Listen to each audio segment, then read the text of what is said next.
Well, the NFL Combine is in the books. TJ, I know you didn't go. I went. There is this trend right now, and we'll talk about different guys that we, showed out well. Some didn't show up, but there's this trend right now of guys not working out or picking and choosing what it is that they're going to be doing. Yeah. It's to me, it's a little bit frustrating. Caleb Williams showed up, and basically all he did was the interview. Something you could do on Zoom, something they could do at Pro Day. He didn't do any of the workouts. He didn't do it. He didn't throw. He didn't even do any of the medicals. What the hell? Yeah. And, we kind of hit on it last week a little bit where a lot of these top guys, you only have things to lose. What does Caleb Williams have to gain by going and working out? What does Marvin Harrison Jr. have to gain by going and running a 4.3? Like, you know what I mean? You already know those guys are freaks. So I'm with you, though. I think it's starting to become a little bit of a waste of time for some people. The thing that I don't like, and I was in the same boat, is if you're going to have 300 guys and only 100 of them work out, what about the little school guys that want to go work out to try to get their name out there to maybe improve their draft stock or get their name on the board at least, right? Get their name out there. I think, look, Caleb Williams, he's going to be a high pick, right? Probably going to be the number one pick. So I understand him not wanting to go through all the medicals with every different team, right? And here's part of it too. I think he's saying the teams that we're going to visit, probably the top 3 teams, we're going to give them medicals, right? Because I think a problem is if you give medicals to 20 teams or all 32 teams, what's going to start happening the next week or two? Teams are going to start leaking stuff, right? Oh, Caleb Williams, didn't like his medical. Oh, red flag, right? And then you're going to start getting some of those bad stories coming out, the red flag stories, which a lot of times is not true bullshit, gamesmanship, whatever you want to call it. I think this might be the player's way and maybe the agent's way of controlling the story, right? And a guy like Marvin Harrison, who showed up and did nothing, he didn't even do the interview. It's kind of a bummer to see because you just, that's how the process goes and you want to understand a little bit more about these guys.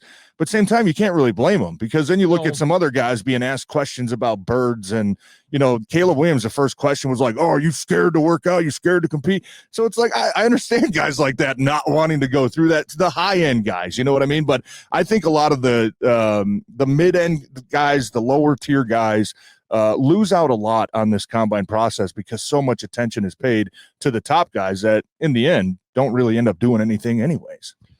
That's where I don't have a problem. It annoys me more than anything that these guys don't participate in the combine in everything.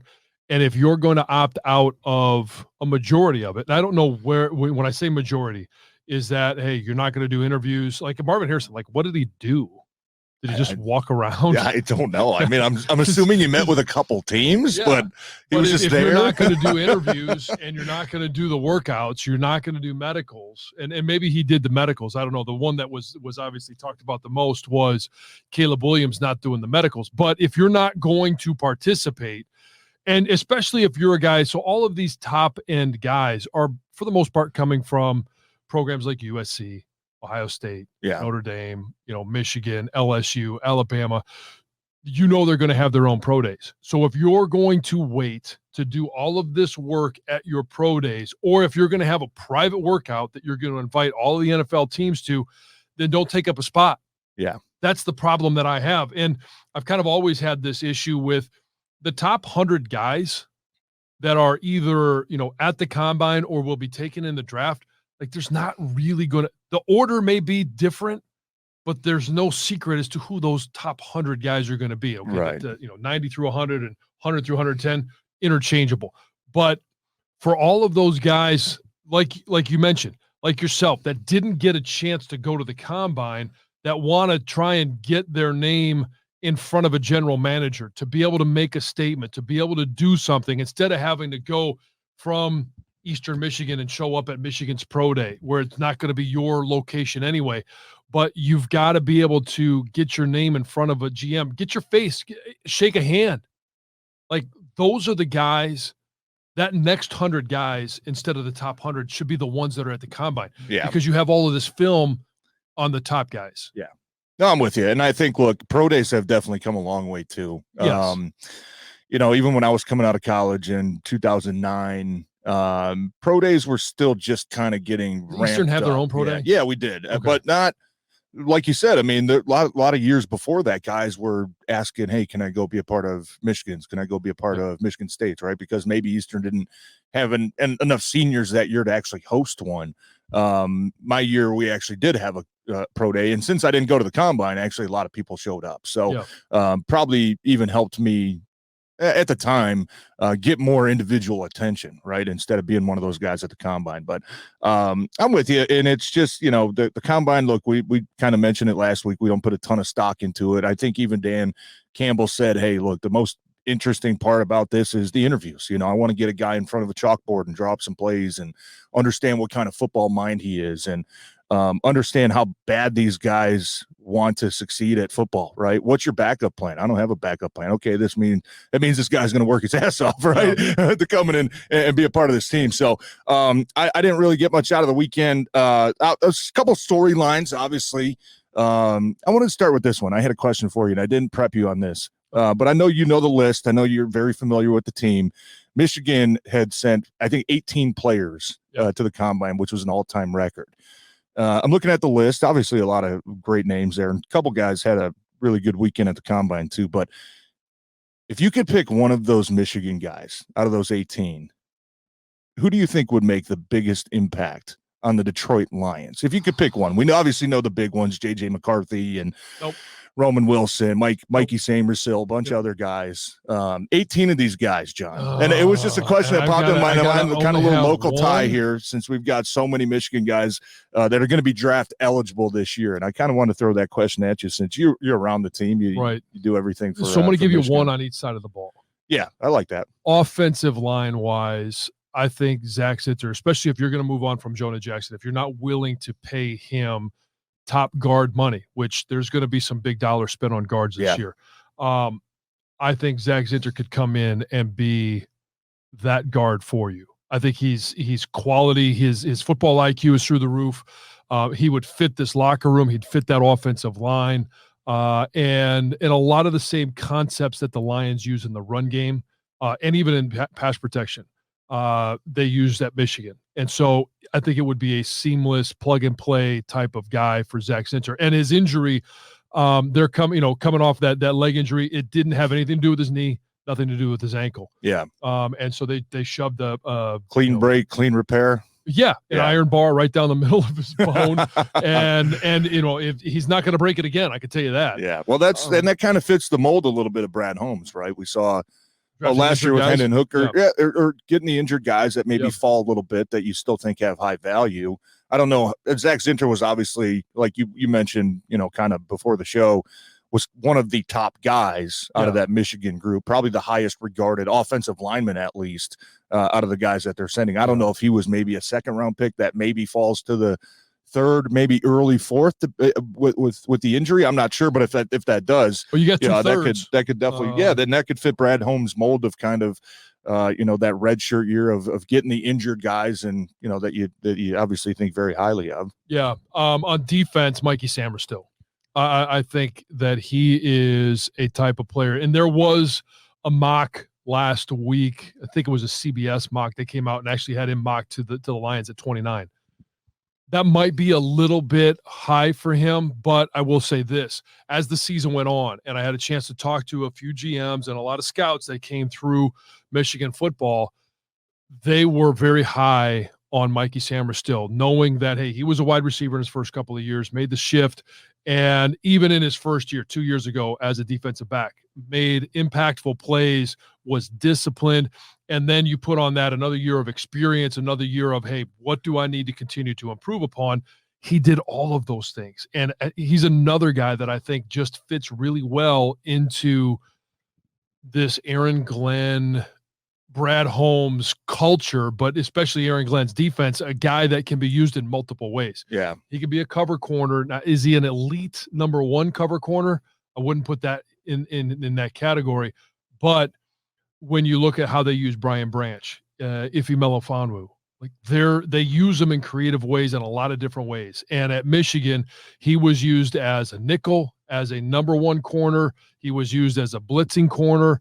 Like, there's a lot of things that he could do that I think would be a would be really nice for this defense. Yeah. Can I give you one? And I just want your kind of feedback on this.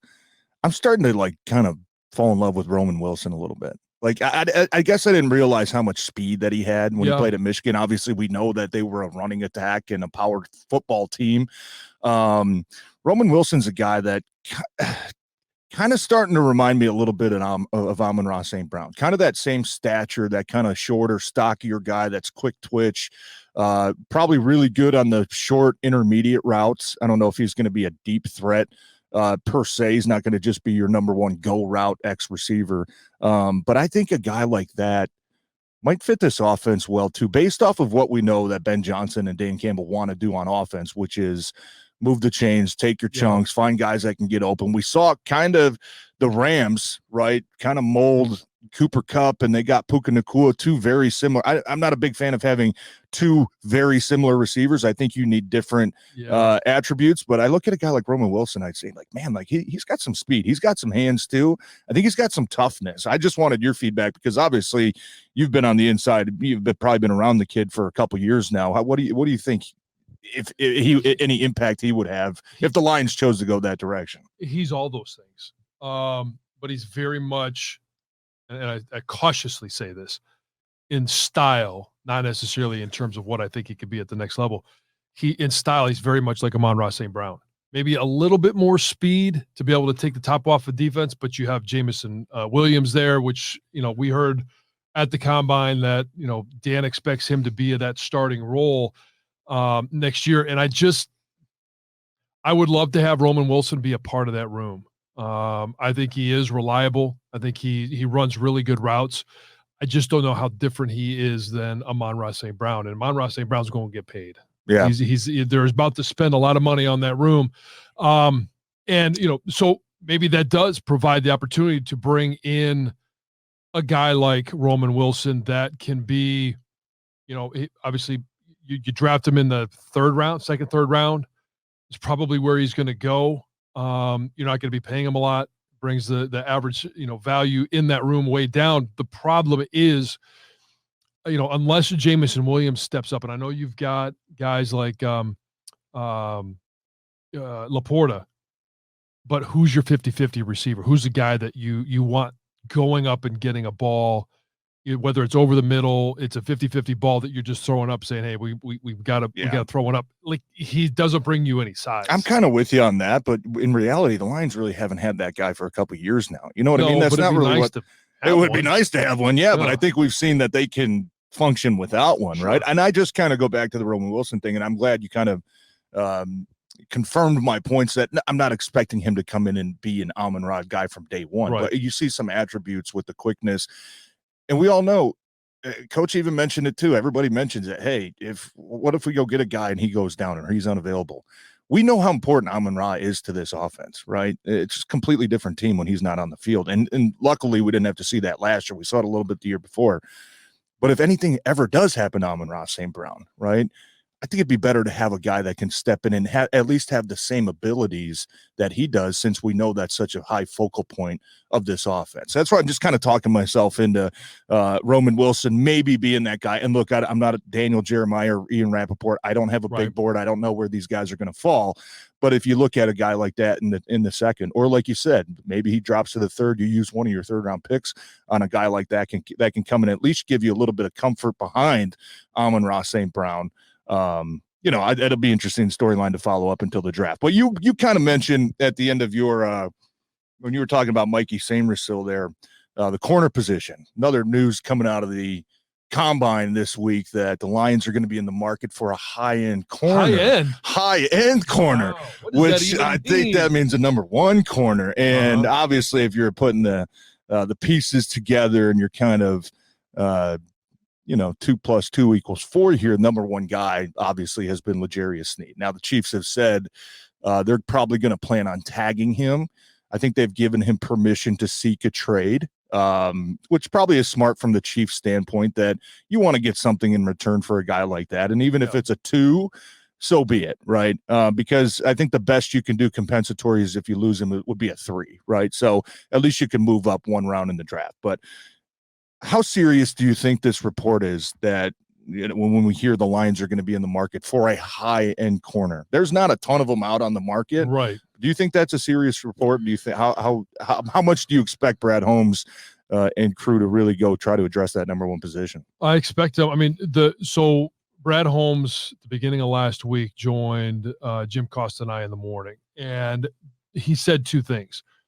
He was asked, "Are you drafting best available for the draft? You know, best of it, not necessarily for need, but best available." And he said, "Yeah, that free agency is where you go to address your needs." Mm-hmm. The draft is, hey, you take the best available at that time. Now, there's a lot of different things that you could do in terms of, you get to the fourth round, right?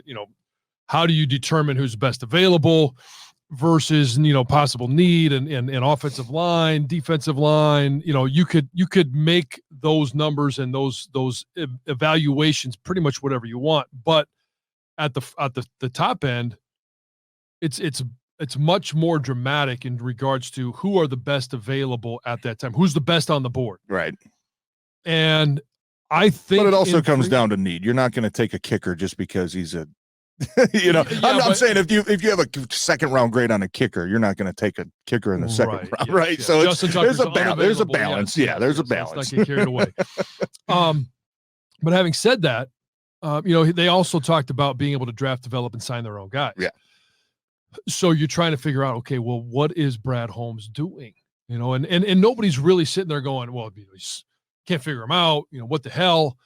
They're just we're all trying to look at it and go, what is he planning on doing when free agency? The tampering period is going to start the 11th.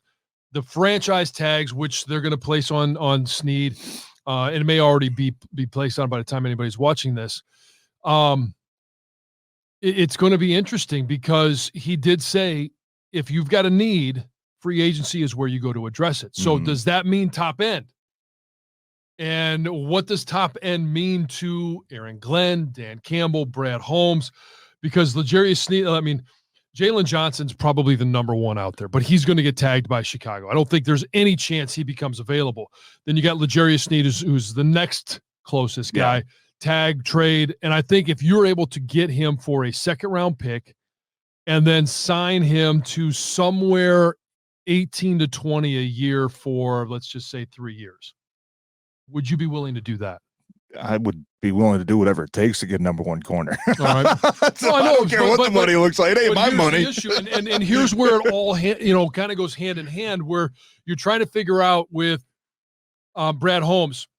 All right, you want to draft, develop, and sign. Yeah. All right. So who do we have available? Monroe St. Brown. We're going to talk about his contract here in just a little bit, but you want to be able to do that. Jared Goff, you want to be able to re-sign him. His contract is a little bit unique, where I think the cap number is like right at 35 if they don't do anything. If they extend him, instead of, they're going to pay him more, but that cap number this year is going to go down, creating more cap space. Yeah. That's not the only need they have. They've got need for an edge rusher. They've got a need, and now I don't know, do they want to go out and try and trade for L'Jarius Sneed and sign Danielle Hunter? What do you do about the offensive line position? So there's this mixture of, you want to be able to do that. How much are they going to be able to do, or what does it limit them in doing if they go, trade and sign L'Jarius Sneed? Yeah, well, I think based off of needs and Brad saying free agency, and if they make a trade around that time is to fill a need, I think it has to be for a corner, right? That's number one need, at least top three need. I know we had it kind of different orders when we talked about it last week. And edge rusher, you're right. I expect them to address those positions in free agency because it's incredibly hard. You have to get incredibly lucky to find a day one starting number one corner in the draft, right? Especially if you're picking 29, right? We're not saying you're not picking number 2 like a Sauce Gardner type of guy, or number 5 a Devin Witherspoon that is going to come and be your guy from day one. You have to be really lucky to find that guy. So in the draft, right? And I think you have to, on the same sense, you have to kind of be a little bit lucky to go find a dominant edge rusher late in the first round or the second round or the third round, right? It doesn't really happen year one. I think you're more likely to find a starting caliber offensive lineman in the draft, a guy that can come in, whether you decide to take him with pick 29 or one of the second round pick or one of the third round picks. I think you can find a guy at guard that can come in day one as a rookie and start on your offensive line. You have a better chance of doing that than you do finding a number one corner in the draft. So I think when it comes to them trying to acquire a number one corner, it has to come through free agency, or it has to come via trade, like a L'Jarius Sneed. Now, some other names that were being thrown around too. Look, Marshawn Lattimore was the guy that was thrown around. If I'm the Saints, I don't know why you would trade him. He's got 3 years left on his deal. He just restructured it. His cap is like under $2 million. It wouldn't make much sense unless they were completely trying to rebuild down there. I think that's just maybe some people connecting the dots and, Aaron Glenn came from New Orleans, right? So who's the New Orleans guy? I don't think Marshawn Lattimore is going to be realistic, but there's a couple free agent guys that I would be interested in. One of them, Stephon Gilmore, who signed a 1-year deal in Dallas, played awesome last year for them. I mean, he's up there in age. You're not going to give this guy a 3 or 4 year deal. Right. You might have to dish out another 1, maybe 2-year deal. Say, hey, we'll give you 1 for 15 fully guaranteed, or maybe 2 for 30. Because we know, like you mentioned, they have a lot of cap space this year. They're going to have more depending on the extensions that they make. It would fit this team to go, I think, spend that money up front on a shorter term deal for maybe a couple veteran players that can step in. Right. So, but I look, Brad Holmes, man, look, he came with a lot of receipts in his postseason press conference. Right. The one thing I would say, though, you better address that defensive backfield, right? Because that's the question that's going to be, hey, look, Brad, yes, you nailed it with Amon-Ra. You nailed it with Penei Sewell. Every pick you've made on offense has pretty much been the right pick, spot on, right? You better get that defense right, though. You know what I mean? You better get that secondary right. And I think we would all agree you need to find another defensive lineman that can go out there and be a part of that rotation and take a little stress off Hutch, take a little stress off of Lee McNeil. Those are a couple things that I expect him to do in free agency period, which I think opens up probably less than 2 weeks from now, right? I think we're going to have some stories to follow when March it comes 11 to what the Lions are trying to do. Tampering. And then March 13 is legal tampering. Yeah, legal tampering. This is the dumbest thing. Oxymoron. Legal tampering. Yeah, you can. Yeah, the league year starts March 13. Yeah. So tampering has been going on for the last week. If people that aren't familiar with the combine, there's a reason why all the agents are there. Okay. So there's a new wrinkle that has come out, because as we're talking about these franchise tags and L'Jarius Sneed, I think that would be my number one want is. They tag him, Lions trade for him, give it an extension, and now you've got your number one corner. Who knows what happens there? And Gilmore would be a great option, especially since his brother is here. You know, I don't know how much that would be a draw for him to want to play with his brother for a year. Well, I think it would help him too. Steven Nelson was really good in the preseason. We didn't see him at all in the regular season. He was on the practice squad, but he was kind of the guy that flashed a little bit. So that's I kind of put that together as well, saying, hey, maybe he can bring his little brother up. I know that they're high on him. They had him around this team for a reason. So that's another part of it. I'm glad you brought that up. Another guy that we thought was going to be tagged, but won't be, at least it's been reported that he's not going to be, is Christian Wilkins. He's not going to cost as much as a Chris Jones would cost, because he's not the player that Chris Jones is. What would you think if, and let's just say, hey, they go and they trade for Sneed, they give him a contract. Is Christian Wilkins still in play? Should he be in play? Yeah, I think so. Yeah, I think you have to, like I said, you have to address both positions, secondary and defensive line. Now, we obviously know Chris Jones is the cream of the crop, right? Sure. If there was a report saying the Lions are going all in for a high-end defensive lineman, we would all think, oh, my God, Chris Jones or Danielle Hunter. I don't think you equate Christian Wilkins with that group. He's probably a tier below them. But, no, I do expect them to be in those conversations, because you look at everything that Brad Holmes has kind of told us already, kind of without saying it, don't get your hopes up too high. Hey, look, we're going to try, but look, we're not going to overpay. We're going to try to do what we've been doing and stay on our path and keep our goal.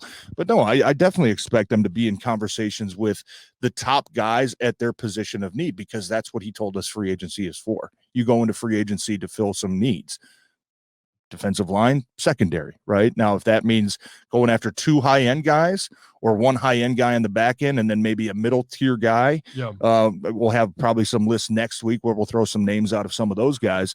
I don't know what that looks like, but I do expect them, and I think they know, maybe their window opened up a little bit earlier than they thought it would, as far as I don't think they were before the season expecting to be in the NFC Championship game or a quarter away from being in the Super Bowl. But I think you're kind of forced into that now. Okay, man, we've kind of hit the fast forward button a little bit.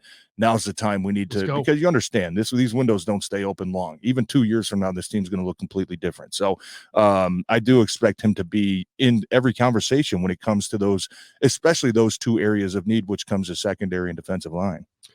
And I mean, this is an opportunity. We talk about windows, and most of the time when we use that term, we're talking about the Super Bowl window. But the Lions have this opportunity, and whether it's L'Jarius Sneed, Christian Wilkins, Chris Jones, insert any free agent, they have this opportunity right now in terms of window of the salary cap, where they have this room. They can extend some guys, which will actually end up creating some more room, but it's going to be that short-term room. And you mentioned it, about filling some of that with a guy like Stephen Gilmore that can come in and be a corner. He's at the end of his career, but there's this window of about 2 years where they're going to have some cap flexibility. Yeah. Who fits into that? And I'm curious your thoughts on whether it's Stephen Gilmore, as you've already said, or it's like Amon-Ra St. Brown, Jared Goff, Penei Sewell is going to be coming up. Like, how do they allocate funds, and what does the contract extension for Amon-Ra St. Brown look like this year? Well, we're hearing it's going to be probably $26 to $28 million range, which, look, man, that's the price you pay for having one of the best players in the NFL, right? We know Tyreek Hill, I think, sets the bar right now at that position with 30. Doesn't sound like Amon-Ra is going to get close. Well, not going to reach that number. Right. But if it looks like something like 27 and a half a year, look, that's the price of doing your job well, finding, stud players and finding all pro type guys. You're going to have to pay. Yeah. And that's your motto, right? Now you got to go out there and pay the piper. So we know how important Amon-Ra is to this team, right? We just do. I mean, he's kind of the cornerstone of that offense. He's the engine that kind of makes everything go, at least with Jared Goff. We know he's his safety valve. So I would have no issue, whatever that number looks like in that $26 to $28 million range. That's just the price you pay. And he's one of the best players in not only receivers, one of the best players in all the NFL. So I don't know what it depends. The timeline here is going to be important though, right? A lot of teams choose to get extensions done before free agency starts so that they know exactly how much money they have. Yeah. The Lions are kind of taking the slow approach where maybe they want to hit free agency first so then they can really try to figure out how they want to structure these extensions, right? Do we want to front load them? We have a ton of cap space. Let's say you go into free agency and you don't land some of the big fish that you have, and you're sitting there saying, oh, we got $60 million. Well, let's give Goff the extension, Amon-Ra the extension, and let's front load those to fill up some of that $60 million, right? Or do you go sign a couple guys, say, hey, we got L'Jarius Sneed, we got a Danielle Hunter. Now we know how to restructure these contracts with Amon-Ra St. Brown and Jared Goff, where we're going to have low cap numbers for the first couple years. And then by the time that Danielle Hunter and L'Jarius Sneed, their numbers start to go down, these numbers start to come out. So you try to balance things out. So I think the timeline is going to be important here of when they get it done. Do they want to get these done before free agency so you can go in and knowing, hey, we've got $70 million this year. Do we want to spend that on a couple long-term contracts, or do we want to try to get some guys, like I mentioned, the Stephon Gilmore, maybe on a 1 or 2 year deal and kind of front load those guys? That's going to be important to see. And I think, look, the Lions haven't been in this position in the last couple years with any high-end players, but we know their MO has kind of been, they don't have an issue going up to free agency and kind of testing the market out, right? We saw Alex Anzalone went all the way up to free agency, right? And then he came back and re-signed with Detroit. Same thing with John Kaminsky, went all the way up to free agency. Okay, what's the market at? Okay, this is where we're comfortable. We'll give you this deal. He comes back, right? So I think the Lions' MO is kind of, especially when it comes to some of their own guys, let's go test where the market's at. And then if we feel comfortable with that number, then we'll make that offer, right? So you could see that with a guy like Jonah Jackson. right? That we don't know yet, right? Maybe they're thinking, hey, the market's going to be 10 to 12. You kind of mentioned it earlier. I think guards are going to get broke off this offseason because there's not a bunch of high-end tackles that are available. And teams need offensive linemen, which I think 15, you're going to be looking, I think, even north of that. I think some of these high-end guys, you might be looking 16 to 18. So if you're the Lions saying, hey, we think Jonah's worth 12, and he goes out and all of a sudden he's got a deal for 15, 16, and you're saying, maybe a little bit out of our price range, or maybe, could be the opposite, right? Maybe his best offer is $10 million a year, right? You don't know, right? But I think that's something that the Lions, and it's a risky game, right? You could lose big, you could win big. You could go out there and say, hey, we think our guy's worth this. We could have got him at this number. Oh crap! Now we got to get him at we got to offer way more, right? It's a risk and reward, but I think that they've kind of shown that's at least their mode of operation when it comes to free agency. Is to kind of let the market open up, see where they fit in, and then try to make some offers to get their guys back. They're not going to do that with Amon-Ra St. Brown and Jared Goff, I don't think. I think they've got numbers in their head, and they're saying we're going to re-sign these guys no matter what the market looks like. The only question is the timing. When do they do it? Before free agency, after free agency? They've got geniuses up there, nerds that are punching numbers and crunching numbers and doing all that stuff. That's their job. Mike Disner, that's his job up there to kind of crunch those numbers and fit everything in. But I do expect the Lions in a couple weeks to be, kind of one of those hot teams that is interested in at least making one power play move, right? So far, coming out of the combine, it sounds like it's going to be for a corner. They're going to at least attempt that. And it should give us a whole lot to talk about heading into this offseason. Well, free agency starts a week from Wednesday. Legal tampering will start next Monday, a week from today. So next week, legal tampering. It's like legal speeding. The speed limit's 70, but you can go 90. It's legal. Legal speeding. Only for these 2 days. But we'll bring you some names. We'll bring you some as we continue to hear more coming out of Allen Park and what's going on around the NFL. So make sure you like, subscribe, and let us know your thoughts right here on Necessary Roughness.